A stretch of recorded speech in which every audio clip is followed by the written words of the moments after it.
सुंदर समय सुजोग देले आज दिन प्रभु मान को देखई।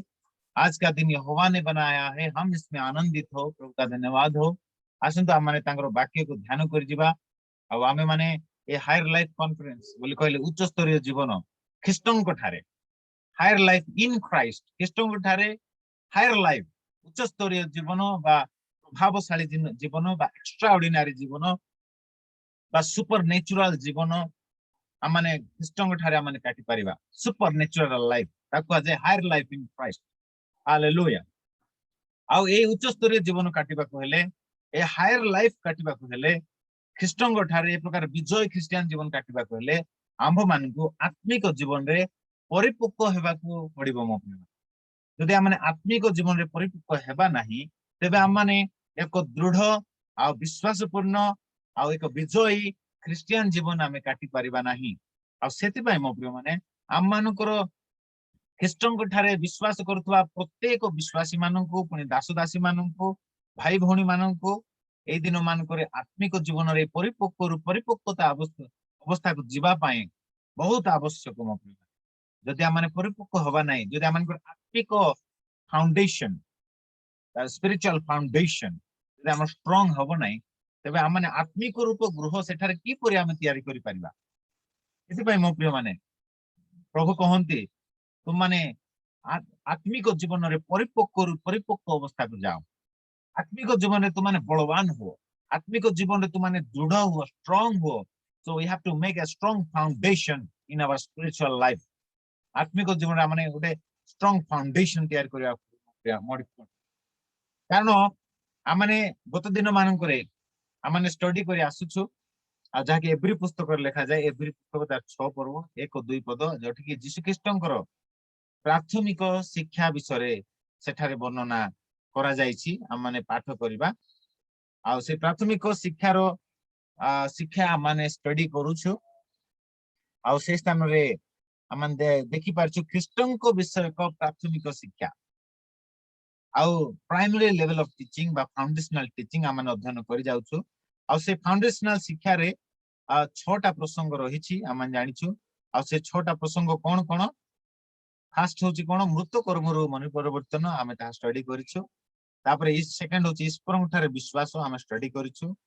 नाना बाप्तिस्म ऑलरेडी स्टडी करि सारछु आ मोर YouTube चैनल रे आपण पाई परिबे जदि जो मन सुनि नाहंती नाना बाप्तिस्म संबंधी शिक्षा। तापर 4 नंबर पॉइंट होछि हस्तार्पण मध्ये माने स्टडी करि गलु। तापर 5 नंबर पॉइंट होछि मृत मानकर पुनरुत्थान। तो काली मध्ये माने मृत मानक पुनरुत्थान विषय रे विस्तीर्ण भावे पार्ट 1 पार्ट 2 करी आमने विस्तीर्ण भावे मृत मानक पुनरुत्थान the resurrection of the dead विषय रे आमने विस्तीर्ण भावे आमने अध्ययन करि चाइछु। आ मु विश्वास करछि आपण माने सुनि छंती जे मान सुनि छंती से मानकर आत्मिक जीवन रो फाउंडेशन धीरे धीरे स्ट्रांग हे जाउछि आ से माने आत्मिक जीवन रे बहुत पावरफुल हेउ छंती धीरे धीरे। हालेलुया। तापर आमे आज आमने अध्ययन करबा जहा कि देखा जाए शेष विचार स्वरूप भित्तिमूल। शेष विचार स्वरूप भित्तिमूल तो शेष विचार विषय आज आमने अध्ययन करबा बा ध्यान करबा। तब शेष विचार होछि जा 6 नंबर प्रसंग बा 6 नंबर पॉइंट आत्मिक जीवन रे गोटे एलिमेंटरी लेवल ऑफ टीचिंग बा फाउंडेशनल लेवल ऑफ टीचिंग होछि ख्रीष्ट जीशु को विषय को प्राथमिक शिक्षा रे 6 नंबर पॉइंट होछि आमने बे प्राइमरी टीचिंग आम शिखुछु। 6 नंबर पॉइंट होछि शेष विचार बा ताको इंग्लिश रे लिखा जाए इटर्नल जजमेंट बा लास्ट जजमेंट विषय रे आमने बे स्टडी करि जिबा। मो प्रिय माने आपण माने ध्यान रो सहित सुनंतु निजरो पेन खाता रे लिखंतु आ आपण माने जेतेबेल को एई शिक्षा रे निपुण हे जिवे आपण मानकर आत्मिक जीवन रो फाउंडेशन स्ट्रांग हे जिवो। आपण माने मो बैकग्राउंड रे देखि पारुथिबे आउ बैकग्राउंड जदि आपन को स्पष्ट रूप देखा जाउची आपन देखि पारुथिबे जे गोटे मंजी अछि। प्रथमे गोटे मंजी अछि आउ से मंजी माटी तळे अछि देखि पारुथिबे से मंजी माटी तळे अछि। तापर धीरे धीरे ताहा कोन होछि अंकुरित होई कि धीरे धीरे से गजा है कि तापर धीरे धीरे तार पुत्र गछ धीरे धीरे बढ़ुची तापर धीरे धीरे से कोन होछि ନା ମାଟିର ବାହାରକୁ ଆସିକିରି ସେ ସମ୍ପୂର୍ଣ୍ଣ ରୂପେ ଗଛ ଗୋଟେ ବଡ ଗଛ ସେ ହେଉଛି। ଆପଣ ଦେଖିପାରୁଥିବେ ମୋର ବ୍ୟାକଗ୍ରାଉଣ୍ଡରେ ଯୋଉ ଚିତ୍ର। ତେବେ ଈଶ୍ୱରଙ୍କ ବାକ୍ୟ ମଧ୍ୟ ବୀଜ ସଦୃଶ ମୋ ପ୍ରିୟମାନେ। ଆପଣ ମାନେ ମାଛି ଲିପ୍ତ ସୁସମାଚାରରେ ପଢିଥିବେ ଯେ ବୀଜ ବୁଣାଳି ବୀଜ ବପନ କରେ। ଆଉ ପ୍ରଭୁ ଯୀଶୁ ସେଇ ଦୃଷ୍ଟାନ୍ତର ତର୍ଜମା କରି କହିଲେ ଯେ ସେଇ ବୀଜ ହଉଛି ଈଶ୍ୱରଙ୍କ ବାକ୍ୟ। ଆଉ ଈଶ୍ୱରଙ୍କ ବାକ୍ୟ ଆଜି ଯେତେବେଳେ ପ୍ରଚାର କରାଯାଉଛି ସେତେବେଳେ ଆମମାନଙ୍କ ହୃଦୟ ରୂପ ଜମିରେ, ଆମମାନଙ୍କ ହୃଦୟ ହଉଛି ଜମି, ଆଉ ହୃଦୟ ରୂପ ଜମିରେ ଈଶ୍ୱରଙ୍କ ବାକ୍ୟ କଣ ହଉଛି ନା ପୋତି ହେଇଯାଉଛି। ଯେତେବେଳେ ଈଶ୍ୱରଙ୍କ ବାକ୍ୟ ଆମମାନଙ୍କର ହୃଦୟ ରୂପ ଜମିରେ ପୋତି ହେଇଯାଉଛି, ଆଉ ସେଇଟା କଣ ହବ, ଧୀରେ ଧୀରେ ଗଜା ହବ, ଆଉ ଧୀରେ ଧୀରେ ସିଏ ଗଛ ହବ, ଆଉ ଗଛ ହେଇ ଧୀରେ ଧୀରେ ସେ ଫଳ ଫଳିବ। ପ୍ରଭୁ କହନ୍ତି ଯେ ତୁମାନେ ପ୍ରଚୁର ଫଳ ଫଳ, ଆଉ ତୁମାନେ ପ୍ରଚୁର ଫଳ ଫଳିଲେ ମୋହର ପିତା ସ୍ୱର୍ଗସ୍ଥ ପିତା ମହିମାନ୍ବିତ ହେବେ। ପ୍ରଭୁ ଯୀଶୁ ଜହନ ଲିଖିତ ସୁସମାଚାର 15 ପର୍ବରେ କହନ୍ତି। ତେବେ ମୋ ପ୍ରିୟ ମାନେ, ଆମମାନେ ଆଜି ଯୀଶୁଙ୍କ ଠାରେ ବିଶ୍ୱାସ କରୁଛୁ, ତେବେ ଆମମାନେ ଫଳ ଫଳିବା ଖ୍ରୀଷ୍ଟିଆନ ହେବା, ଆମମାନେ ପ୍ରଚୁର ଫଳ ଫଳିବା, ତହିଁରେ ପରମେଶ୍ୱର ପିତା ମହିମାନ୍ବିତ ହେବେ। ତେବେ ଆମମାନେ ଫଳ ଫଳିବା ନିହାତି ଦରକାର। ଆଉ ଫଳ ଫଳିବାକୁ ହେଲେ ଆମମାନଙ୍କୁ ଆତ୍ମିକ ଜୀବନରେ ପରିପକ୍ୱ ହେବାକୁ ହବ। ଈଶ୍ୱରଙ୍କର ବାକ୍ୟକୁ ଆମର ହୃଦୟ ରୂପ ଜମିରେ, ଉର୍ବର ଜମିରେ ତାହା ରୋପିତ ହେବାକୁ ହବ। ଅର୍ଥାତ୍ ଖ୍ରୀଷ୍ଟଙ୍କ ବାକ୍ୟ ଆମମାନଙ୍କ ହୃଦୟରେ ପ୍ରଚୁର ପରିମାଣରେ ଯେତେବେଳେ ବାସ କରିବ, ଅର୍ଥାତ୍ ଖ୍ରୀଷ୍ଟଙ୍କ ବାକ୍ୟକୁ ଆମେ ଯେତେ ଅଧିକ ଅଧ୍ୟୟନ କରିବା ଆଉ ଆମ ହୃଦୟରେ ସଞ୍ଚୟ କରି ରଖିବା, ସେତେ ଅଧିକ ଆମମାନେ କଣ ହେବା, ଦୃଢ ହେବା, ବଳବାନ ହେବା। ଆଉ ଆମମାନେ ସେ ବାକ୍ୟ ଅନୁସାରେ ଯେତେବେଳେ ଆମେ ଆଚରଣ କରିବା ବା ଜୀବନ ଅତିବାହିତ କରିବା, ବାକ୍ୟକୁ ପାଳନ କରିବା, ତେବେ ଆମମାନେ ଗଜା ହେବା, ଆମମାନେ ଗଛ ହେବା, ଆମମାନେ ଫଳ ଫଳି ପାରିବା। ହାଲେଲୁୟା। ତେବେ ଆସନ୍ତୁ ମୋ ପ୍ରିୟ ମାନେ ଆଜିର ଟପିକକୁ ଆମମାନେ ଯିବା। ଆଉ ଆଜିର ଟପିକ ହଉଛି ଇଟର୍ନାଲ ଜଜମେଣ୍ଟ ବା ଶେଷ ବିଚାର, ଯାହାକି ଏଭ୍ରି ପୁସ୍ତକ 6 ପର୍ବ ତାର 2 ପଦରେ ଲେଖାଯାଏ, ନାନା ବାପ୍ତିସ୍ମ ସମ୍ବନ୍ଧୀୟ ଶିକ୍ଷା, ହସ୍ତାର୍ପଣ, ମୃତମାନଙ୍କୁ ପୁନରୁତ୍ଥାନ ଓ ଶେଷ ବିଚାର। ଏଇଟା ହଉଛି 6 ନମ୍ବର ପଏଣ୍ଟ। ଆଉ ଆଜି ଆମେ ବେଶୀ ନାହିଁ, ଗୋଟେ ଅଧଘଣ୍ଟା ଆଲୋଚନା କରିବା।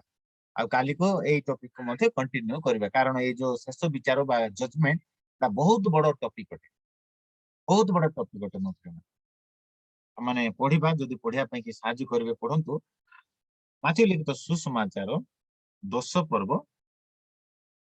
14-15। ମାଥ୍ୟୁ ଲିଖିତ ସୁସମାଚାର 10 ପର୍ବ 14-15 ପଦ।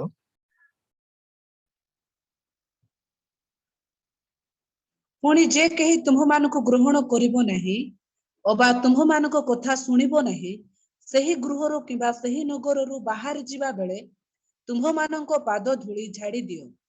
ମୁଁ ତୁମ୍ଭମାନଙ୍କୁ ସତ୍ୟ କହୁଅଛି, ବିଚାର ଦିନରେ ସେହି ନଗରର ଦଶା ଅପେକ୍ଷା ସୋଦମ ଓ ହୋମରା ଦେଶର ଦଶା ସହନୀୟ ହେବ। ତ ଏଠି ଆପଣ ମାନେ ଦେଖିପାରୁଥିବେ ଯେ ବିଚାର ଦିନରେ ବୋଲି ଗୋଟେ ଶବ୍ଦ ଲେଖା ହେଇଛି, ଦ ଡେ ଅଫ ଜଜମେଣ୍ଟ।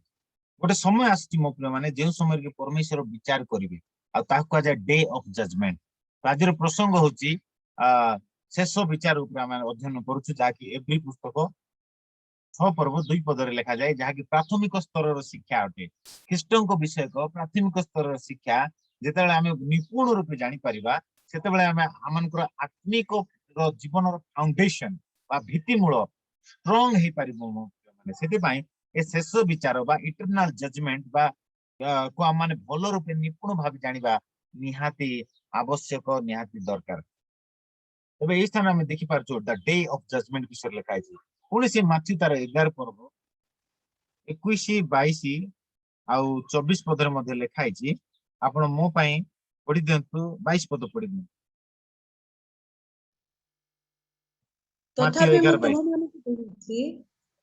ତଥାପି ମୁଁ ତୁମମାନଙ୍କୁ କହୁଛି, ବିଚାର ଦିନରେ ତୁମ୍ଭମାନଙ୍କ ଦଶା ଅପେକ୍ଷା ସୋର ଓ ସିଦୋନର ଦଶା ସହନୀୟ ହେବ। ଦେଖନ୍ତୁ ଏଇଠି ମଧ୍ୟ ସେଇ ପଦ ଆମେ ପାଇପାରୁଛୁ, ବିଚାର ଦିନରେ। ମାନେ ଗୋଟେ ସମୟରେ ବିଚାର ଦିନ ଆସୁଛି ମୋ ପ୍ରିୟ ମାନେ, ଆଉ ସେଇ ଦିନରେ ପ୍ରଭୁ ବିଚାର କରିବେ। ଗୋଟେ ଦିନ ନିର୍ଦ୍ଧାରିତ କରିଛନ୍ତି ପ୍ରଭୁ, ଯୋଉ ଦିନରେ କି ପ୍ରଭୁ କଣ କରିବେ, ବିଚାର କରିବେ। ଆଉ ସେ ବିଚାର କେବେ ହେବ ମୁଁ ସେଇଟା ଆଗକୁ କହିବି, କିନ୍ତୁ ଆଉ କେତେଟା ପଦ ପଢିବା।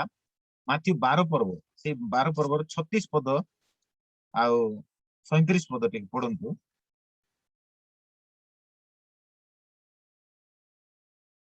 ମାଥ୍ୟୁ 12 ପର୍ବ 36, 37। କିନ୍ତୁ ମୁଁ ତୁମମାନଙ୍କୁ କହୁଅଛି, ମନୁଷ୍ୟ ମାନେ ଯେକୌଣସି ଓସାର କଥା କହନ୍ତି ବିଚାରରେ ସେମାନେ ସେଥିର ଉତ୍ତର ଦେବେ। ହୁଁ ଯେଣୁ ତୁମ୍ଭ ବାକ୍ୟ ଦ୍ୱାରା ତୁମ୍ଭେ ନିର୍ଦ୍ଦୋଷ ଓ ତୁମ୍ଭ ବାକ୍ୟ ଦ୍ୱାରା ତୁମ୍ଭେ ଦୋଷୀ ବୋଲି ପ୍ରମାଣିତ ହେବ। ହୁଁ ଦେଖନ୍ତୁ ବିଚାର ଦିନରେ ସେମାନେ ସେଥିର ଉତ୍ତର ଦେବେ। ତ ଗୋଟେ ଦିନ ବିଚାର ଦିନ ଦ ଡେ ଅଫ ଜଜମେଣ୍ଟ ପ୍ରଭୁ କଣ କରିଛନ୍ତି ନିର୍ଦ୍ଧାରିତ କରିଛନ୍ତି ମୋ ପ୍ରିୟମାନେ। ଆଉ ସେ ଦିନ କେବେ ହେବ ଆପଣ ମାନେ ଜାଣିଛନ୍ତି? ସେ ବିଚାର ଦିନ କେବେ ହେବ? ଶେଷ ବିଚାର ବୋଲି ଲେଖାଯାଏ।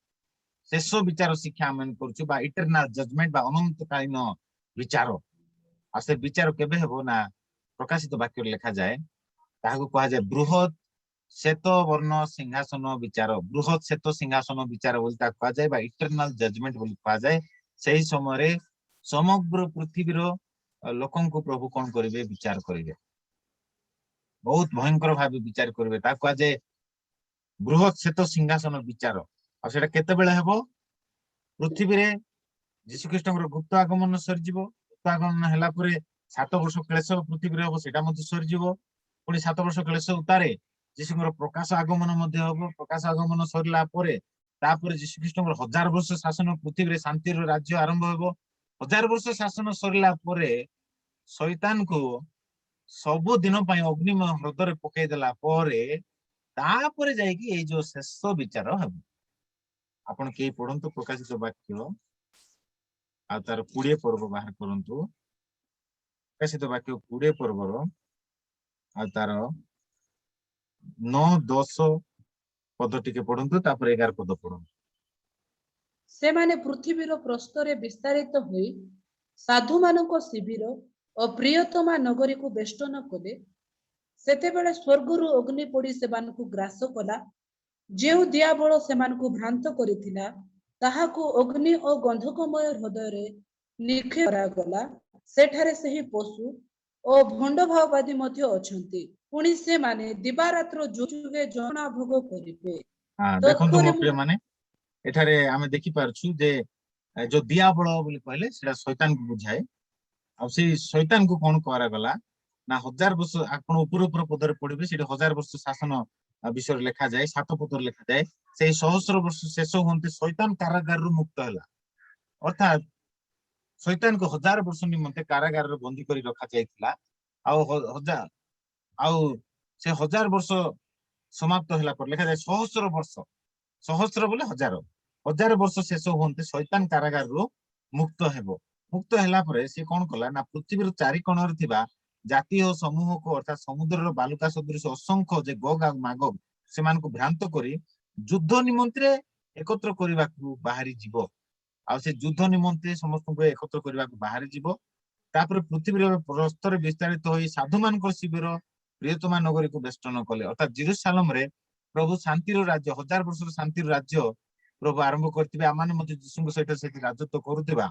ଆଉ ସେ ରାଜତ୍ୱ କରୁଥିବା ସମୟରେ 1000 ବର୍ଷ ଶାସନ ଯେତେବେଳେ ଶେଷ ହେବ ସେତେବେଳେ ଶୈତାନକୁ ପୁନର୍ବାର ମୁକ୍ତ କରାଯିବ ଅଳ୍ପ ସମୟ ନିମନ୍ତେ। ସେ ମୁକ୍ତ ହୋଇ ଆହୁରି ଲେଖାଯାଏ ପୃଥିବୀରେ ଥିବା ପୃଥିବୀରେ ଥିବା ଲୋକମାନଙ୍କୁ ସେ ଭ୍ରାନ୍ତ କରିବ। ଲେଖାଯାଏ ସମୁଦ୍ର ଉପର ବାଲୁକା ସଦୃଶ ଅସଂଖ୍ୟ ଯେ ଗୋଗ ଆଉ ମାଗୋଗ ସେମାନଙ୍କୁ ସେ ଭ୍ରାନ୍ତ କରି ଯୁଦ୍ଧ ନିମନ୍ତେ ଏକତ୍ର କରିବାକୁ ସେ ବାହାରି ଯିବ।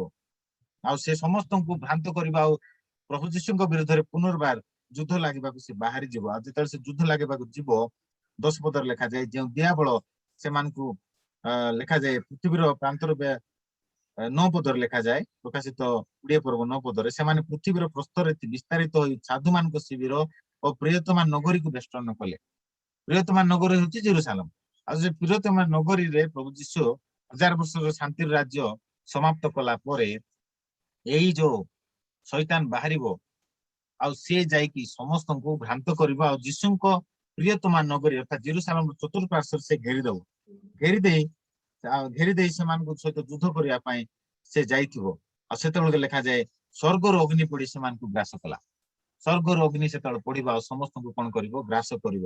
ଆଉ ସମସ୍ତଙ୍କୁ ଗ୍ରାସ କଲା ପରେ ଲେଖାଯାଏ ଯେଉଁ ଦିଆବଳ ସେମାନଙ୍କୁ ଭ୍ରାନ୍ତ କରିଥିଲା ତାହାକୁ ଅଗ୍ନି ଓ ଗନ୍ଧକରେ ନିକ୍ଷେପ କରାଗଲା।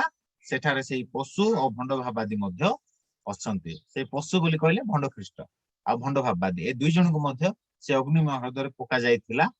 ଆଉ ସେଇଠି शैतान को मध्य अर्थात दियाबल को सेठी प्रभु कौन कले पकैले आ इठी शैतान रो चैप्टर क्लोज हो जाउछि एई पदरे शैतान रो चैप्टर को ही जाउछि क्लोज हो जाउछि लिखा जाए सब दिन पाई से भंड ख्रीष्ट भंडभाववादी शैतान ए तीन जन को से अग्निम हृदय पका गला आ जुगे जुगे से माने सेठारे जंत्रणा भोग करिवे जुगे जुगे से माने कोन करिवे ना जंत्रणा भोग करिवे तो एठी भंड ख्रीष्ट भंडभाववादी आ शैतान रो कोन ही जाउछि दी एंड ही जाउछि तांकर कार्य समाप्त तांकर माने समय समाप्त हो जाउछि से माने सर्वदा जुगे जुगे अग्निमय आ गंधक प्रज्वलित हृदय स्थान पाइबे आ ताहा आ सेठारे से माने जुगे जुगे जंत्रणा भोग करिवे बोल लिखा जाए तेबे मो प्रिय माने स्थान रे आमे शैतान रो भंड ख्रीष्ट आ भंड भाव दे एमानकर ट्रिनिटी को हम देखि पारछु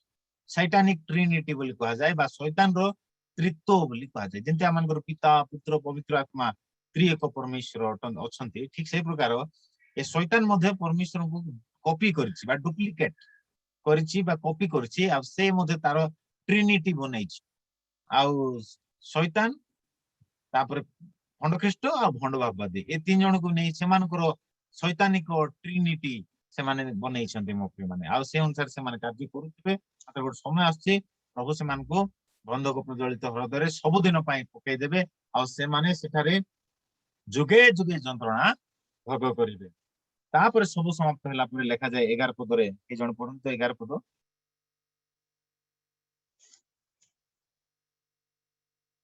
तत्परे मु गोटे बृहत श्वेतवर्ण सिंहासन और तदुपविष्ट व्यक्ति को दर्शन कली ताहांको सम्मुखरु पृथ्वी और आकाश मंडल पलायन कला सेमानंको निमंते आउ स्थान मिलिला नाही तापर सब समाप्त कला परे ए स्थान हम देखि पारछु जे गोटे बृहत श्वेतवर्ण सिंहासन और तदुपविष्ट व्यक्ति को दर्शन कली ताहांको सम्मुखरु पृथ्वी और आकाश मंडल पलायन कला सेमानंको निमंते स्थान मिलला नाही बहुत भयंकर पद मोक्री माने देखा जाए गोटे बहुत बड़ ग्रेट व्हाइट थ्रोन बहुत बड़ कौन ना श्वेत वर्ण सिंहासन और श्वेत वर्ण सिंहासन ऊपर जन व्यक्ति उपविष्ट से स्वयं परमेश्वर से सिंहासन रे बसछन्ती आ ताहांको सम्मुख रे पृथ्वी आ आकाश मंडल कौन हला पलायन कला बोली लिखा जाए सेमानंको आउ स्थान मिलला नहीं पृथ्वी मध्य से सिंहासन सम्मुख रे पलायन कला आकाश मंडल मध्य से सिंहासन सम्मुख रे पलायन कला की भयंकर दृश्य थिबो तापर 12 पद पढंतु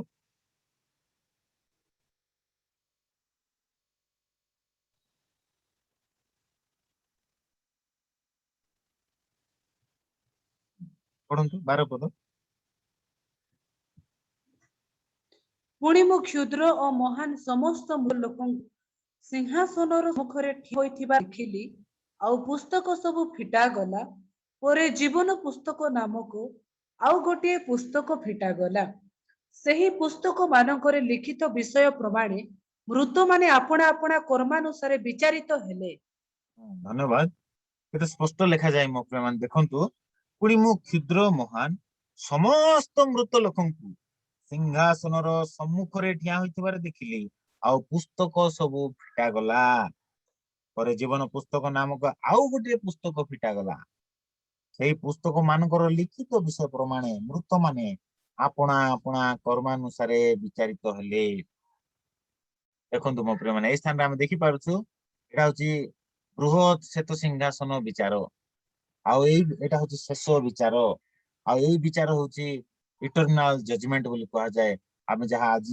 आजिर प्रसंग रही शेष विचार आउ एई विषय रे एई टॉपिक रे मध्ये हमने निपुण हेबा दरकार बा एई टॉपिक रे हमें भलो रूपे ज्ञात हेबा दरकार एई टॉपिक रे हमर भलो ज्ञान रहिबा दरकार तेबे ही आमानकर आत्मिक जीवन रो फाउंडेशन बा भित्तिमूल दृढ़ होई परिबो स्ट्रांग होई परिबो ताहछि ख्रीष्टन को विषय को प्राथमिक शिक्षा अटे मो प्रियमान ख्रीष्टन को विषय को प्राथमिक स्तर रो शिक्षा अटे अभी देखंतु ए प्राथमिक स्तर रो शिक्षा रे हमें केते भलो रूपे जानिबा दरकार तेबे ही आमानकर ଭିତ୍ତିମୂଳ ବହୁତ ଦୃଢ ହେଇପାରିବ, ଷ୍ଟ୍ରଙ୍ଗ ହେଇପାରିବ। ଆଉ ଆମ ମାନଙ୍କର ଆତ୍ମିକ ଜୀବନ ରୂପ ଗୃହ ମାନେ ସେଇ ଫାଉଣ୍ଡେସନ ଉପରେ ଈଶ୍ୱରଙ୍କ ବାକ୍ୟ ଫାଉଣ୍ଡେସନ ଉପରେ ଯେତେବେଳେ ଆମେ ତୋଳିବା ଆମେ ମାନେ ବହୁତ ଷ୍ଟ୍ରଙ୍ଗ ହେଇପାରିବା। ଝଡ ଆସୁ କି ବତାସ ଆସୁ କି ସମସ୍ୟା ଆସୁ କି ଯେ ପ୍ରକାର ମହାମାରୀ ମଧ୍ୟ ଆସିଲେ ମଧ୍ୟ ଆମେ ଭୟ କରିବା ନାହିଁ, କିନ୍ତୁ ଆମେ ଏକ ବିଜୟ ଖ୍ରୀଷ୍ଟିଆନ ଜୀବନ କାଟି ପାରିବା। ପ୍ରଭୁଙ୍କର ଗୌରବ। ହାଲେଲୁୟା। ତେବେ ଏଇ ଯୋଉ ବିଚାର ହଉଛି ମୋ ପ୍ରିୟ ମାନେ, ଏଠାରେ ଆମେ ଦେଖିପାରିବା 13 ପଦରେ ଲେଖାଯାଏ, ପ୍ରଥମେ 12 ପଦରେ ଯାହା ଲେଖାଯାଏ, କ୍ଷୁଦ୍ର ମହାନ ସମସ୍ତ ମୃତ ଲୋକମାନେ ସିଂହାସନ ସମ୍ମୁଖରେ ଠିଆ ହେଲେ, ପୁସ୍ତକ ସବୁ ଫିଟାଗଲା। ତ ମୁଁ ଆପଣ ମାନଙ୍କୁ କହିବା ପାଇଁ ଚାହେଁ, ଏଇ ଯୋଉ ପୁସ୍ତକ ଗୁଡାକ ଯାହା ଫିଟାଗଲା, ଏଇଟା ପ୍ରତ୍ୟେକଙ୍କ ନାଁରେ ଲେଖା ହେଇଥିବା ପୁସ୍ତକ। ମାନେ ଏବେ ଦେଖନ୍ତୁ ଆପଣଙ୍କ ପାଇଁ ମଧ୍ୟ ଗୋଟେ ପୁସ୍ତକ ଥିବ, ଆପଣଙ୍କ ନାଁ ସେ ପୁସ୍ତକରେ ଲେଖା ହେଇଥିବ। ଆଉ ଆପଣ କଣ କଣ କର୍ମ ସବୁ କରୁଅଛନ୍ତି, ଆପଣ ପ୍ରଭୁଙ୍କ ପାଇଁ କାର୍ଯ୍ୟ କରୁଛନ୍ତି ନା ଜାଗତିକ କାର୍ଯ୍ୟ କରୁଛନ୍ତି, ଆପଣ ଆତ୍ମିକ କାର୍ଯ୍ୟ କରୁଛନ୍ତି ନା ଜଗତରେ ଥିବା ସମୟରେ ଆପଣ କଣ କଣ କାର୍ଯ୍ୟ କରୁଛନ୍ତି, ସେ ସବୁ କର୍ମ ସେଠାରେ ଲେଖା ହେଇଥିବ ମୋ ପ୍ରିୟ ମାନେ ସେଇ ପୁସ୍ତକରେ। ପୁଣି ଆଉ ଗୋଟେ ଜୀବନ ପୁସ୍ତକ ଥିବ, ଆଉ ସେ ଜୀବନ ପୁସ୍ତକ କହୁଛି ମାନେ ଯୀଶୁଙ୍କର ପୁସ୍ତକ। ଆଉ ସେ ଜୀବନ ପୁସ୍ତକରେ ମଧ୍ୟ ସେଇ ଜୀବନ ପୁସ୍ତକ ହଉଛି ଗୋଟିଏ ପୁସ୍ତକ, ଖାଲି ସେଟା ସେ ପୁସ୍ତକରେ ଖାଲି ଗୋଟେ ଗୋଟେ ନାଁ ଖାଲି ଲେଖା ହେଇଥିବ। ଆଉ ଆମମାନେ ଯୋଉ କର୍ମ ଯାକ କାର୍ଯ୍ୟର ବିବରଣୀ ଆମେ ସେଠି ଲେଖା ହେଇନଥିବ, ସେଠି ଖାଲି ନାଁ ଲେଖା ହେଇଥିବ ଜୀବନ ପୁସ୍ତକରେ। ଏବେ ଯେମିତି ଆଜି ଯେତେବେଳେ ଆମେ ଯୀଶୁଙ୍କ ଠାରେ ବିଶ୍ୱାସ କରୁଛୁ, ତେବେ ପ୍ରଭୁ କଣ କରନ୍ତି ନା ପ୍ରଭୁ ଦୂତକୁ ଆଦେଶ ଦିଅନ୍ତି ଯେ ଆର ନାଁକୁ ଜୀବନ ପୁସ୍ତକରେ ତୁମେ ଲେଖ ବୋଲି ପ୍ରଭୁ ଯୀଶୁ ସ୍ୱର୍ଗରେ କହନ୍ତି। ଆଉ ସେତେବେଳେ ତାର ନାଁ ଜୀବନ ପୁସ୍ତକରେ ଲେଖାଯାଏ। ଆଉ ଯୋଉମାନେ ଆଜି ପର୍ଯ୍ୟନ୍ତ ଯୀଶୁଙ୍କୁ ଗ୍ରହଣ କରିନାହାନ୍ତି, ପ୍ରାୟ ସେମାନଙ୍କର ନାଁ ଜୀବନ ପୁସ୍ତକରେ ଲେଖାଯାଇ ନାହିଁ। କିନ୍ତୁ ସେମାନେ ଯେତେବେଳେ ସୁସମାଚାର ଶୁଣିବେ, ଯୀଶୁଙ୍କ ଠାରେ ବିଶ୍ୱାସ କରିବେ, ଯୀଶୁଙ୍କୁ ନିଜର ବ୍ୟକ୍ତିଗତ ଉଦ୍ଧାରକର୍ତ୍ତା, ପରିତ୍ରାଣଦାତା, ମୁକ୍ତିଦାତା ବୋଲି ବିଶ୍ୱାସ କରିବେ, ଗ୍ରହଣ କରିବେ, ସେତେବେଳେ ସେମାନଙ୍କର ନାମ ଜୀବନ ପୁସ୍ତକରେ ଲେଖା ହବ। ସେଥିପାଇଁ ପ୍ରଭୁ କହିଲେ, ଶିଷ୍ୟମାନଙ୍କୁ କହିଲେ, ତୁମମାନଙ୍କର ନାମ ଜୀବନ ପୁସ୍ତକରେ ଲେଖା ହେଇଛି, ଏଥିପାଇଁ ଆନନ୍ଦ କର। ସେମାନେ ଭୂତ ଛଡେଇଲେ ଯୀଶୁଙ୍କ ନାମରେ, ଭୂତ ଛଡେଇଲେ ଆଉ ଖୁସି ହେଇକିରି ଆନନ୍ଦିତ ହଉଥିଲେ। ପ୍ରଭୁ କହିଲେ, ଭୂତ ଯେ ଯାଉଛି, ଭୂତ ଛଡାଉଛ ସେଥିପାଇଁ ଆନନ୍ଦ କର ନାହିଁ, କିନ୍ତୁ ତୁମମାନଙ୍କର ନାମ ଜୀବନ ପୁସ୍ତକରେ ଲେଖା ହେଇଛି, ଆଉ ସେଥିପାଇଁ ଆନନ୍ଦ କର ବୋଲି ପ୍ରଭୁ ଯୀଶୁ ସେମାନଙ୍କୁ କହିଲେ। ତେବେ ମୋ ପ୍ରିୟ ମାନେ, ଆଜି ଆପଣଙ୍କର ଆଉ ମୋର ନାମ ପ୍ରଭୁ ଜୀବନ ପୁସ୍ତକରେ ଲେଖିଛନ୍ତି, ଆଉ ସେଥିପାଇଁ ଆମେ ଆନନ୍ଦ କରିବା, ପ୍ରଭୁଙ୍କୁ ଧନ୍ୟବାଦ ଦେବା। ଆଉ ଏଇ ସ୍ଥାନରେ ଯେଉଁମାନଙ୍କର ନାମ ଜୀବନ ପୁସ୍ତକରେ ଲେଖା ହେଇନଥିବ, ସେମାନେ ଦୁର୍ଦାନ୍ତ ଭାବେ ବିଚାରିତ ହେବେ, ଅର୍ଥାତ୍ ଦୁଷ୍ଟ ମାନେ, ପାପୀ ମାନେ, ବ୍ୟଭିଚାରୀ ମାନେ, ନରହତ୍ୟା କରିଥିବା ଲୋକମାନେ ଏଇ ବୃହତ ଶ୍ଵେତ ସିଂହାସନ ସମ୍ମୁଖରେ ବହୁତ ଦୁର୍ଦାନ୍ତ ରୂପେ ବିଚାରିତ ହେବେ। ଲେଖାଯାଏ ସେମାନେ କଣ କଣ କର୍ମ କରୁଛନ୍ତି, କି ବ୍ୟଭିଚାର କରୁଛନ୍ତି, ସବୁ ଗୋଟି ଗୋଟି କରି ସେଇ ସ୍ଥାନରେ ଦେଖାଯିବ ମୋ ପ୍ରିୟ ମାନେ। ଲେଖାଯାଏ, ଦେଖନ୍ତୁ ପୁସ୍ତକରେ ପୁସ୍ତକ ସବୁ ଫିଟାଗଲା ପରେ ଜୀବନ ପୁସ୍ତକ ନାମକ ଆଉ ଗୋଟେ ପୁସ୍ତକ ଫିଟାଗଲା।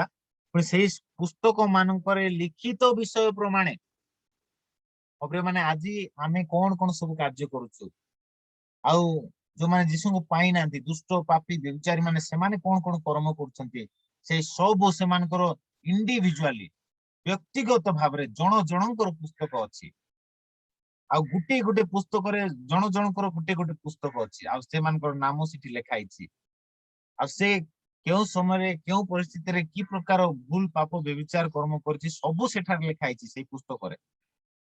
ଆଉ ସେଇ ପୁସ୍ତକ ଅନୁସାରେ ଲେଖାଯାଏ, ମୃତ ମାନେ ଆପଣ ଆପଣ କର୍ମାନୁସାରେ ବିଚାରିତ ହେଲେ ବୋଲି ଲେଖାଯାଏ। ତ ଆଜି ଡେଟରେ ଯୋଉମାନେ କି ବ୍ୟଭିଚାର, ପାପ, ମନ୍ଦ, ନରହତ୍ୟା କରି ମୃତ୍ୟୁବରଣ କରିଛନ୍ତି, ସେମାନଙ୍କର ଆତ୍ମା ନରକକୁ ଚାଲି ଯାଇଛି ଆଜି ଡେଟରେ। ଯେମିତି ପ୍ରଭୁ ଯୀଶୁ କହିଲେ, ଧନୀ ଆଉ ଲାଜର କଥା ପ୍ରଭୁ କହିଲେ, ଲାଜର ମରିଗଲା ଆଉ ତାର ଆତ୍ମା କୋଉଠି ଗଲା? ସ୍ୱର୍ଗକୁ ଗଲା ବା ଅବ୍ରାହ୍ମଙ୍କ କୋଳକୁ ଗଲା। ଆଉ ଯୋଉ ଧନୀ ବ୍ୟକ୍ତି ମରିଗଲା ଆଉ ତାର ଆତ୍ମା ନର୍କରେ ଯାଇ କଲବଲ ହେଲା। ତାର ଶରୀର ସୁନା ମାଟିରେ ମିଶିଗଲା, କିନ୍ତୁ ତାର ଆତ୍ମା ନର୍କକୁ ଗଲା। ତେବେ ଆଜି ଡେଟରେ ଯେତେ ଜଣ ନର୍କକୁ ଯାଇଛନ୍ତି, ସେମାନେ ମଧ୍ୟ ଏଇ ଶେଷ ବିଚାର ସମୟରେ ସେ ସିଂହାସନ ସମ୍ମୁଖରେ ଆସି ଠିଆ ହେବେ। ସମସ୍ତେ, ସବୁ ବ୍ୟଭିଚାରୀ, ପାପୀ, ନରହତ୍ୟାକାରୀ, ଚୋର ମାନେ, ବଧ କରୁଥିବା ଲୋକମାନେ, ଡକାୟତ ମାନେ, ଏ ସମସ୍ତେ ସେ ବୃହତ ସିଂହାସନ ସମ୍ମୁଖରେ ଠିଆ ହେବେ ମୋ ପ୍ରିୟ ମାନେ, ବିଚାରିତ ହେବା ନିମନ୍ତେ। ଯଦି ଆପଣ ମାନେ ଦେଖିବେ 21 ପର୍ବ 8 ପଦ ଟିକେ ପଢନ୍ତୁ ତ। प्रकाशित 21 पर्व 8 पद।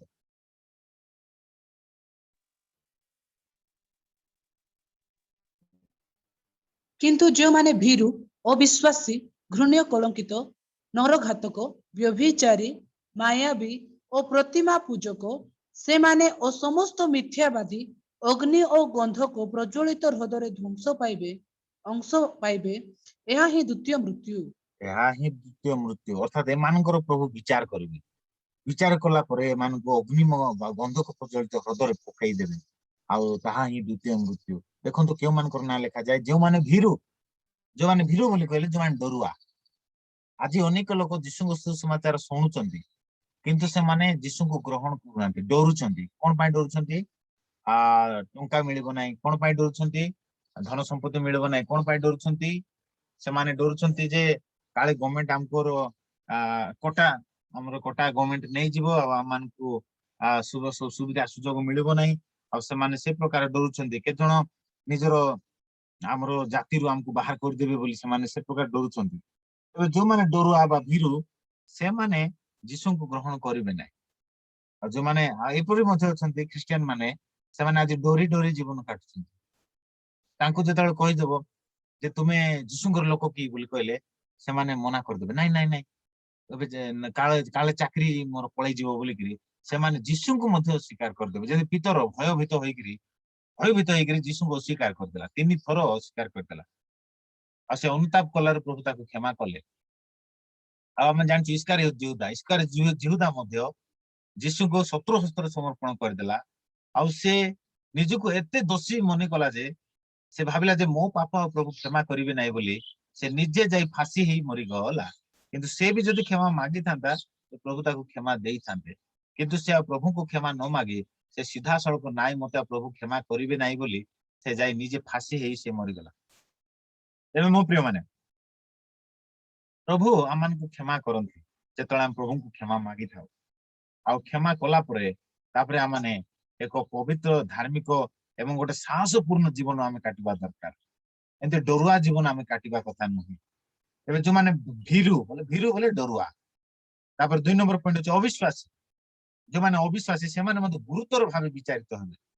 ସେଥିପାଇଁ ଆମେ ବାଇବେଲ ଲେଖାଯାଏ ତୁମମାନଙ୍କର ବିଶ୍ୱାସରେ ତୁମେ ବୃଦ୍ଧି ପାଅ, ଅବିଶ୍ୱାସୀ ହୁଅ ନାହିଁ। ଅବିଶ୍ୱାସ, ଏବେ ଦେଖନ୍ତୁ ଇସ୍ରାଏଲ ଲୋକମାନେ ଅବିଶ୍ୱାସ କରିବା ହେତୁ ସେମାନେ ଦେଖାଯାଏ ପ୍ରାନ୍ତରରେ ସେମାନେ ମରିଗଲେ। ସେମାନେ ପ୍ରତିଜ୍ଞାତ ଦେଶରେ ଅନେକ ପ୍ରବେଶ କରିପାରିଲେ ନାହିଁ। କିନ୍ତୁ ଝିଅ କାଲେବ ଆଉ ତାଙ୍କର ବଂଶଧର ମାନେ ହିଁ ସେ ପ୍ରତିଜ୍ଞାତ ଦେଶରେ, କିଣାନ ଦେଶରେ ସେମାନେ ପ୍ରବେଶ କରିପାରିଲେ। କିନ୍ତୁ ଯୋଉମାନେ ଅବିଶ୍ୱାସ କଲେ ଲେଖାଯାଏ ସେମାନେ ପ୍ରାନ୍ତରରେ ମରିଗଲେ। ସେଥିପାଇଁ ମୋ ପ୍ରିୟମାନେ, ଆଜି ଆମେ ଯୀଶୁଙ୍କ ଠାରେ ବିଶ୍ୱାସ କରୁଛୁ, ତେବେ ଆମେ କେବେ ମଧ୍ୟ ଅବିଶ୍ୱାସ କରିବା ନାହିଁ। ଅବିଶ୍ୱାସ କଲେ ଆମେ ଗୁରୁତର ଭାବେ ବିଚାରିତ ହେବା। ତେବେ ଅବିଶ୍ୱାସୀ ମାନଙ୍କୁ ପ୍ରଭୁ ଗୁରୁତର ଭାବରେ ଶେଷ ବିଚାର କରିବେ। ତାପରେ ଘୃଣ୍ୟ କଳଙ୍କିତ ଲୋକମାନେ, ବରଂ ଘୃଣ୍ୟ କଳଙ୍କିତ ବୋଲି କହିଲେ ଯୋଉମାନେ କି ଗୋଟେ ପ୍ରକାର ପାପ, ମନ୍ଦ ଆଉ କଳଙ୍କ ଜୀବନ କାଟୁଛନ୍ତି, ଘୃଣ୍ୟ ଜୀବନ କାଟୁଛନ୍ତି, ଆଉ ସେମାନେ ମଧ୍ୟ ଗୁରୁତର ଭାବେ ବିଚାରିତ ହେବେ ଶେଷ ବିଚାରରେ। ତାପରେ ନରଘାତକ, ଯୋଉମାନେ ନରହତ୍ୟା କରୁଛନ୍ତି, ଲୋକମାନଙ୍କୁ ବଧ କରୁଛନ୍ତି, ମାରୁଛନ୍ତି, ନିରୀହ ଲୋକମାନଙ୍କୁ ଟଙ୍କା ପାଇଁ ହତ୍ୟା କରୁଛନ୍ତି, ସୁନା ରୂପା ପାଇଁ ହତ୍ୟା କରୁଛନ୍ତି, ସେଇ ପ୍ରକାର ନରଘାତକ ଲୋକମାନେ, ସେମାନଙ୍କୁ ମଧ୍ୟ ଗୁରୁତର ଭାବେ ସେମାନେ ବିଚାରିତ ହେବେ ଶେଷ ବିଚାରରେ। ତାପରେ ବେବିଚାରୀ ମାନେ ଲେଖାଯାଏ, ବେବିଚାରୀ ମାନେ, ପ୍ରଥମ ପଏଣ୍ଟ ଭୀରୁ ମାନେ ବିଚାରିତ ହେବେ, 2 ନମ୍ବର ଅବିଶ୍ୱାସୀ ମାନେ, 3 ନମ୍ବର ଘୃଣ୍ୟ କଳଙ୍କିତ ଲୋକମାନେ, 4 ନମ୍ବର ହଉଛି ନରଘାତକ ମାନେ ଗୁରୁତର ଭାବେ ବିଚାରିତ ହେବେ, 5 ନମ୍ବର ହଉଛି ବେବିଚାରୀ ମାନେ। ଯୋଉମାନେ ଆଜି ବେବିଚାର ପାପରେ ଲିପ୍ତ ଅଛନ୍ତି, ସେ ଖ୍ରୀଷ୍ଟିଆନ ହେଇଥାଉ କି ସେ ହିନ୍ଦୁ ହେଇଥାଉ, ସେ ଯୋଉ ଧର୍ମ ଲୋକ ହେଇଥାଉ ନା କାହିଁକି, ଯଦି ସେ ବେବିଚାର ପାପରେ ଲିପ୍ତ ଅଛି, ତେବେ ସେ ଗୁରୁତର ଭାବେ ଶେଷ ବିଚାରରେ ବିଚାରିତ ହେବ। ତାପରେ 6 ନମ୍ବର ପଏଣ୍ଟ ଗଲା। 7 ନମ୍ବର ପଏଣ୍ଟ ମାୟାବୀ ବୋଲି ଯୋଉମାନେ ଯାଦୁ ବିଦ୍ୟା କରୁଛନ୍ତି, ଯୋଉମାନେ ମ୍ୟାଜିକ କରୁଛନ୍ତି, ଯୋଉମାନେ ଭୂତ ମାନଙ୍କ ସହିତ ସମ୍ପର୍କ ରଖୁଛନ୍ତି, ଯୋଉମାନେ କି ଗୋଟେ ପ୍ରକାର ଗୁଣିଆ କରୁଛନ୍ତି, ସେମାନେ ମଧ୍ୟ ମାୟାବୀ ବୋଲି କୁହାଯାଏ। ଆଉ ସେମାନେ ଗୁରୁତର ଭାବେ ବିଚାରିତ ହେବେ। ତାପରେ ହଉଛି 8 ନମ୍ବର ପଏଣ୍ଟ। 8 ନମ୍ବର ପଏଣ୍ଟ ହଉଛି କଣ? ପ୍ରତିମା ପୂଜକ ମାନେ, ଯୋଉମାନେ ପ୍ରତିମା ପୂଜା କରୁଛନ୍ତି, ସେମାନେ ମଧ୍ୟ ଗୁରୁତର ଭାବେ ବିଚାରିତ ହେବେ। ଯୋଉମାନେ ପ୍ରତିମା ପୂଜା କରୁଛନ୍ତି, ସେମାନେ ଗୁରୁତର ଭାବେ ବିଚାରିତ ହେବେ। ମନ୍ତ୍ରୀ ମାନେ, ତ 8 ନମ୍ବର ପଏଣ୍ଟ ଗଲା। ତାପରେ 8 नंबर तापर सेमाने समस्त मिथ्यावादी 9 नंबर पॉइंट होची मिथ्यावादी माने जो माने मिथ्या कहउछन्ते जो माने मिछ कहउछन्ते टंका पाई मिछ कहउछन्ते चाकरी पाई मिछ कहउछन्ते पुणी सब विषय पाई एंति कि विवाह हेबा पाई मध्य मिछ कहउछन्ते तो ए प्रकार मिछ मिथ्यावादी माने सेमाने मध्य गुरुतर भावे विचारित हेबे तो 5 4 9टा पॉइंट ए स्थान लेखा जाय मप्र माने आउ ए माने ए प्रकार गुरुतर भावे विचारित हेबे आउ ए माने अग्नि आउ गंधक प्रज्वलित हृदय अंश पाइबे ଏହା ହିଁ ଦ୍ୱିତୀୟ ମୃତ୍ୟୁ ଏବଂ ଅନେକଙ୍କର ନାମ ଆଜି ଯୀଶୁଙ୍କଠାରେ ବିଶ୍ୱାସ କରିବା ଦ୍ୱାରା ଜୀବନ ପୁସ୍ତକରେ ଲେଖା ଯାଇଛି ସତ କଥା କିନ୍ତୁ ସେମାନେ ଯଦି ବିଶ୍ୱସ୍ତ ଶେଷ ପର୍ଯ୍ୟନ୍ତ ବିଶ୍ୱସ୍ତ ନ ରହିବେ ତେବେ ସେମାନଙ୍କର ନାମ ମଧ୍ୟ କଟା ଯାଇ ପାରିବ ଏବେ ଜୀବନ ପୁସ୍ତକ ବିଷୟରେ ମୁଁ କାଲିକୁ ଆପଣଙ୍କୁ ଭଲ ରୂପେ ଆହୁରି ବର୍ଣ୍ଣନା କରି କହିବି ବିସ୍ତୀର୍ଣ୍ଣ ଭାବେ କିନ୍ତୁ ଆଜି ମୁଁ ଏଇ 2-3ଟା ପଦ ଟିକେ ସାରିଦେବି କାଲିକୁ ପାର୍ଟ 2 ଦ୍ୱିତୀୟ ଭାଗ ମାନେ ଯିବା ଦେଖନ୍ତୁ ଏଇଟା ଦେଖି ପାରିବା ଆମେ ଗୋଟେ ପୁସ୍ତକ ଜୀବନ ପୁସ୍ତକ ନାମକୁ ଆଉ ଗୋଟେ ପୁସ୍ତକ ଫିଟା ଗଲା ସେଇ ପୁସ୍ତକରେ ଲିଖିତ ବିଷୟ ପ୍ରମାଣେ ମୃତ ମାନେ ସେମାନେ କଣ ହେଲେ ଆପଣ କର୍ମ ଅନୁସାରେ ବିଚାରିତ ହେଲେ 13 ପଦରେ ଲେଖାଯାଏ ସମୁଦ୍ର ଆପଣାର ମଧ୍ୟବର୍ତ୍ତୀ ମୃତ ମାନଙ୍କୁ ସମର୍ପଣ କଲା ଆଉ ମୃତ୍ୟୁ ଓ ପାତାଳ ସେମାନଙ୍କୁ ମଧ୍ୟବର୍ତ୍ତୀ ମୃତ ମାନଙ୍କୁ ସମର୍ପଣ କଲେ ପୁଣି ସେମାନେ ପ୍ରତ୍ୟେକ ଆପଣା କର୍ମାନୁସାରେ ବିଚାରିତ ହେଲେ ମୋ ପ୍ରିୟ ମାନେ ବହୁତ ସ୍ପଷ୍ଟ ଭାବେ ଏଠାରେ ଲେଖାଯାଏ ଯେ ସେଇ ବୃହତ ସିଂହାସନ ଶ୍ଵେତବର୍ଣ୍ଣ ସିଂହାସନ ବିଚାର ସମ୍ମୁଖରେ ଅର୍ଥାତ ଗ୍ରେଟ୍ ହ୍ୱାଇଟ୍ ଥ୍ରୋନ୍ ଜଜମେଣ୍ଟ ଯେତେବେଳେ ହେବ ବା ଶେଷ ବିଚାର ବୋଲି ଆକୁ କୁହାଯାଏ ଏ ଶେଷ ବିଚାର ସମୟରେ ସେଇ ସିଂହାସନ ସମ୍ମୁଖରେ ମାନେ ସବୁ ସମସ୍ତେ ନର୍କରେ ପଡିଥିବା ଆତ୍ମା ମାନେ ମଧ୍ୟ ସେଇ ସ୍ଥାନକୁ ଆସିଲେ ବିଚାରିତ ହେବା ପାଇଁ ଲେଖାଯାଏ ଏଠି ଦେଖନ୍ତୁ ସମୁଦ୍ର ଆପଣା ମଧ୍ୟବର୍ତ୍ତୀ ମୃତ ମାନଙ୍କୁ ସମର୍ପଣ କଲା ଯୋଉମାନେ ସମୁଦ୍ରରେ ମରିଥିବେ ସେମାନଙ୍କର ଆତ୍ମା ପାପ ବ୍ୟଭିଚାର କରି ସେମାନେ ମରିଥିବେ ସେମାନଙ୍କର ଆତ୍ମା ନର୍କକୁ ଯାଇଥିବ ଆଉ ସେ ଶେଷ ବିଚାର ସମୟରେ ସେ ନର୍କରେ ଯାଇଥିବା ଆତ୍ମା ଆଉ ଥରେ ଯାଇ ତାଙ୍କର ଶରୀର ଭିତରେ ପ୍ରବେଶ କରିବ ଆଉ ସେ ଶରୀର ସହିତ ଯାଇକିରି ସେ ସିଂହାସନ ସମ୍ମୁଖରେ ଠିଆ ହେବ ବିଚାରିତ ହେବା ପାଇଁ ଯୋଉମାନଙ୍କୁ ବାଘ ଖାଇଥିବ ସେ ବାଘ ତାର ଶରୀରକୁ ଖାଇଥିବ କିନ୍ତୁ ତାର ଆତ୍ମା ନର୍କକୁ ଯାଇଥିବ ସେଇ ବେବିଚାରୀ ଯଦି ସେ ବେବିଚାର କର୍ମ କରି ମରିଥିବ ତାର ଆତ୍ମା ନର୍କକୁ ଯାଇଥିବ ସେ ଆତ୍ମା ପୁନର୍ବାର ଆସିକିରି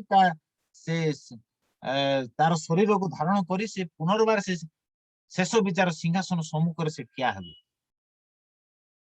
ତାପରେ ଆଉ ମୃତ୍ୟୁ ଆଉ ପାତାଳ ସେମାନଙ୍କ ମଧ୍ୟବର୍ତ୍ତୀ ମୃତ ମାନଙ୍କୁ ସମର୍ପଣ କଲା ପାତାଳ ବୋଲି କହିଲେ ଏଠି ଇଂଲିଶରେ ଲେଖାଯାଏ ହେଲ୍ ବୋଲି ଲେଖାଯାଏ ପାତାଳ ବୋଲେ ହେଲ୍ ତ ହେଲ୍ ରେ ଯେତିକି ସବୁ ଆତ୍ମା ମାନେ ଅଛନ୍ତି ହେଲ୍ ରେ ଯୋଉ ସବୁ ଆତ୍ମା ମାନେ ଯାଇଛନ୍ତି ଆଉ ହେଲ୍ ରେ ନର୍କରେ କଳବଲ ହେଉଛନ୍ତି ସେମାନଙ୍କର ସବୁ ଆତ୍ମା ପୁନର୍ବାର ଆସିବ ଆଉ ସେମାନଙ୍କ ଶରୀରରେ ପ୍ରବେଶ କରିବ ଏବେ ଦେଖନ୍ତୁ ଲୋକ ମରିଗଲେ ଆମେ ମାଟି ତଳେ କଣ ତା କବର ଦେଇ ଦଉଛୁ କିନ୍ତୁ ତାର ଆତ୍ମା ଯଦି ସେ ବ୍ୟଭିଚାର ପାପରେ ମରିଛି ନରହତ୍ୟା କରି ମରିଛି ଯଦି ସେ ମିଥ୍ୟାବାଦୀ ଥିଲା ଯଦି ସେ ମାୟାବୀ ପ୍ରତିମା ପୂଜକ ହୋଇକି ମରିଛି ଅବିଶ୍ୱାସ କରିକି ମରିଛି ଘୃଣ୍ୟ କଳଙ୍କିତ କାର୍ଯ୍ୟ କରିକି ଯଦି ସେ ମରିଛି ତେବେ ସେ ଡେଫିନେଟଲି କୋଉଠି ଯାଇଥିବ ନର୍କକୁ ଆଉ ଶେଷ ବିଚାର ସମୟରେ ସେ ନର୍କରୁ ତାର ଆତ୍ମା ଆସିବ ଲେଖାଯାଏ ପାତାଳ ଆପଣା ମଧ୍ୟବର୍ତ୍ତୀ ମୃତ ମାନଙ୍କୁ ସମର୍ପଣ କଲା ଅର୍ଥାତ ପାତାଳରୁ ସେ ବାହାରିବ ସେ ଆତ୍ମା ଆଉ ତାର ଶରୀର ଭିତରେ ପ୍ରବେଶ କରି ତାର ଶରୀର ସହିତ ସେ ଯାଇ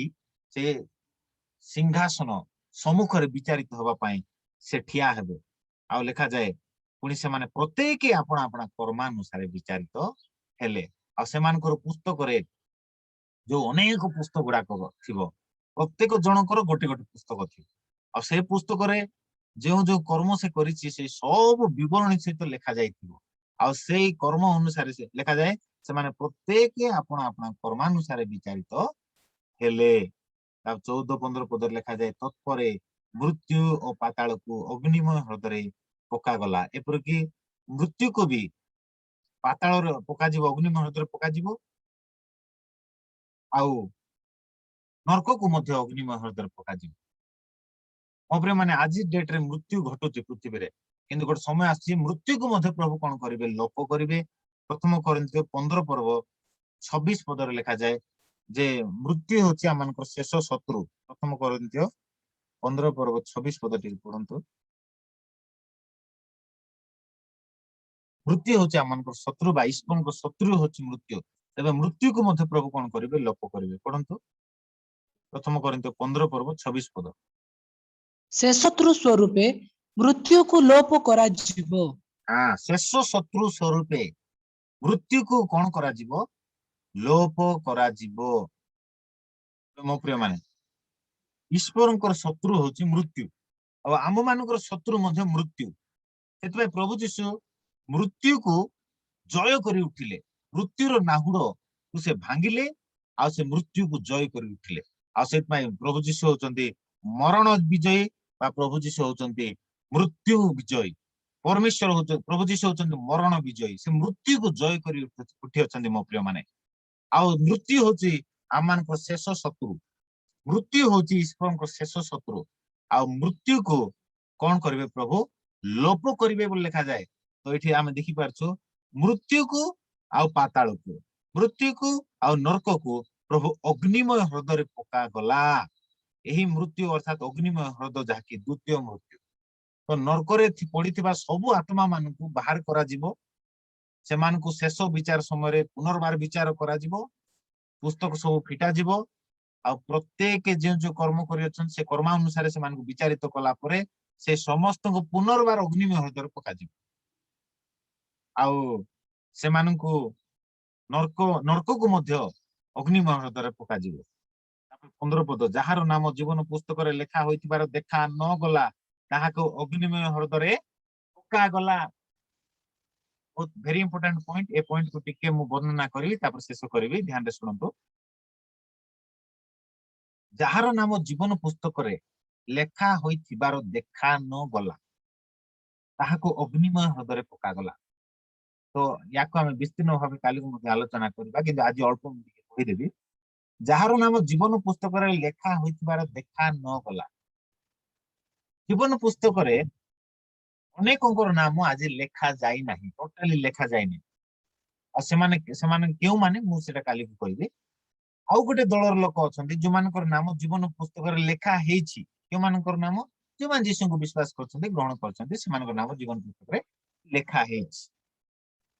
आउ गोटे प्रकार दल अछंती जे भविष्यत रे लेखा हेछि से नाम सत कथा, किंतु कटा जीवार मध्ये संभावना अछि। माने अर्थात जीवन पुस्तक रु कटा काटी मध्ये दिया जीवो।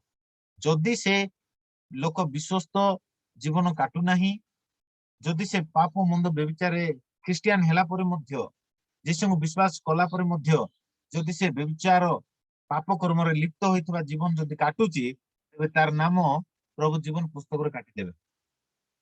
तो काली जीवन पुस्तक विषय रे हमने विस्तीर्ण भावे आलोचना करिबा। काली को मध्ये आपण 12टा समय जग दियंतु।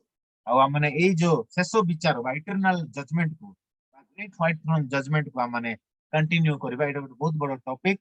हमें पार्ट 1 पार्ट 2 पार्ट 3 करी करी हम विस्तीर्ण भावे ए टॉपिक को हम आलोचना करिबा।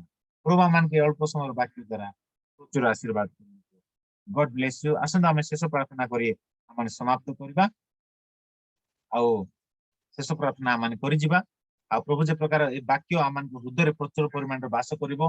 आ ए वाक्य अनुसार आमान जीवन काटिबा। आमाने सावधान हेबा। आमाने समस्ते आमाने जागृत हेबा। कारण प्रभु दिन को निर्धारित करछन्ती द डे ऑफ जजमेंट, जो समय कि से पापी अधर्माचारी व्यभिचारी मानकर विचार करिवे। आ सेति पे आमाने आजि से विषय को ज्ञात होई आमाने धार्मिक जीवन यापन करिबा, पवित्र जीवन यापन करिबा। आ एक प्रभुଙ୍କ ठारे थाई जीवन यापन करिबा। तेबे आमाने एई अनंत नरक बा अनंत मृत्यु बा द्वितीय मृत्यु रो आमाने उद्धार पाई परिबा। प्रभु आमाने किछ आशीर्वाद करू। God bless you.